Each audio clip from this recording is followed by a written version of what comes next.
Psychology and Advertising Technology by Lily Taylor and Taylor Durr. The article that we chose from the textbook concerns the psychology of memory usage and how reliance on technology alters the concepts we retain. Is Google hurting our memories? The authors are Sparrow, Liu, and Wegner. The article and study were conducted due to the concern of ever-changing technology and how it has negatively impacted everyday lives. The study was interested in understanding how people retain information while relying on the internet, in addition to determining if when a question is asked to which the respondent was unaware of the answer at first, did they rely on Google instead of attempting to logically figure out the answer. The method used began with asking participants difficult questions to which they would normally use Google or another search engine to answer. Participants were then asked to name colors of computer-related words and non-computer-related words. The experimenters concluded that respondents had a more difficult time remembering the colors of computer-related words due to the fact that people were thinking about other things related to computers after the difficult questions had begun. This interfered with their abilities to name the color in which the word was printed. Later, the experimenters conducted additional studies in which they attempted to answer the question, is reliance on computers and the internet having an adverse effect on human memory? Their study involved control groups in which they told a group of participants that their trivia questions typed into Google would be saved, and another group of participants that their trivia questions would not be saved. The result in the control group, who knew the questions would not be saved, to remember the information, whereas less of the control group remembered the questions they had typed into the search engine. In conclusion, while the researchers were correct that we rely heavily on technology to answer a majority of our questions, they realized something else as well.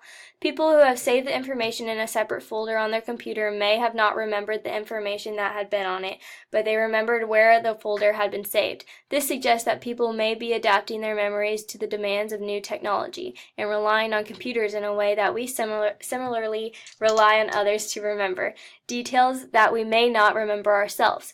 This corresponds to collective memory, which is the shared pool of knowledge and information in the memories of two or more members of a social group.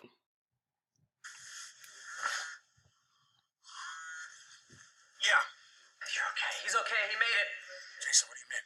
We were very bad boys. Alexa, what's in the news? Here's the news. Alec Baldwin and Jason Schwartzman were seen mooning paparazzi. Baldwin grew a shoe at photographers before making a run for it. My poor cashmere socks. Alexa, reorder another pair of Brescianis. Reordering Bresciani socks. Okay, listen. Can you send some lawyers or something? Alec. First saw this advertisement on TV. It is a commercial for the Echo, which is a device connected to the voice-controlled intelligent personal assistant service Alexa, which responds to the name Alexa. This commercial shows a man waking up unaware of what is going on, and he notices a hole in his sock. He then says, "Alexa, can you order another pair of Brescianis?" And Alexa responds with, reordering Bresciani socks. The advertisement demonstrates how our world is consumed with technology which can have effects on our memory. With devices like the Echo, there is no more need for us to remember to do something later because we can ask Alexa to do basically anything for us right at that second, such as ordering things, asking the weather, or asking any factual questions.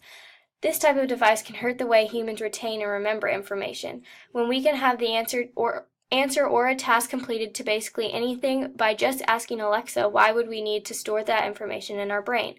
With this logic, people can have a negative impact on their long-term and even short-term memory ability.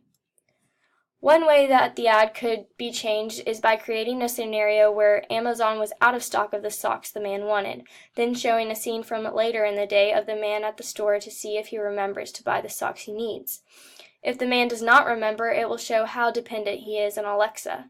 If the man does remember to buy the socks, it will prove that the analysis is wrong and show that he still has the ability to remember to do things on his own. Hey Siri, remind me to dominate relentlessly today. Okay, I'll remind you. Already on it.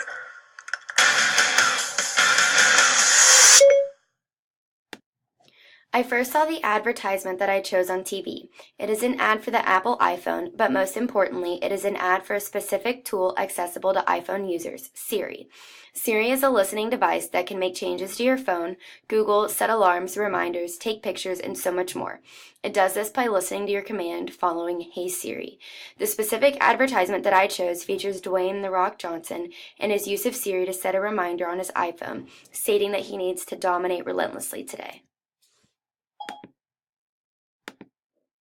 The advertisement that I used demonstrates the article Is Google Hurting Our Memories by proving how reliant people have become with technology. What may have started with a Google search has quickly evolved into audio-initiated commands for countless things and for Google searches. Before the invention of Siri, even if people relied on Google searches for answers to trivia questions or for answers to things unknown, technology has expanded and Siri can keep track of search engines and its owner's personal life. This allows a user to be able to depend on their iPhone and Siri to even micromanage their life. One way that the advertisement could be changed in order to test my analysis, to take The Rock's iPhone away from him after he has input his reminders, calendar notes, and important data, and see how much of this information he remembers throughout the course of the day. This will allow us to determine how reliant he is on his iPhone and on Siri.